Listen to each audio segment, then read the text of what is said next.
دوستان سلام. امروز من اومدم کوه.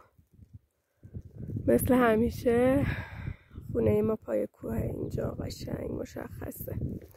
چیزی که وجود داره اینه که من پارسال که اومدم اینجا یه تکه سنگ پیدا کردم که خب میگن شهاب سنگی که میبینید توی دست من اینه شهاب سنگه و اینکه اینا از دل این کوه پیدا کردم و اینکه نمیدونم ارزش داره یا نه، ولی خب برای من ارزش معنوی زیاد داره.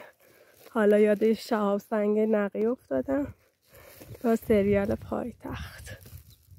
به هر حال که هر چیزی از اجرام آسمانی که به دست آدم برسه کلی ارزش داره و ارزش مادی هم نداشته باشه، ارزش معنوی داره برای قشنگی، برای اینکه یه نشونه از این کهکشان به این بزرگی. دوستتون دارم. اینجا چنل ماهه و دوست دارم اگه که دوست داشتین کنار هم دیگه باشین.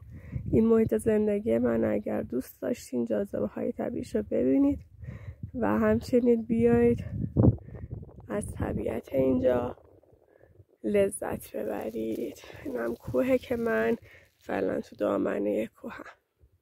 روزگارتون خوش. فعلا.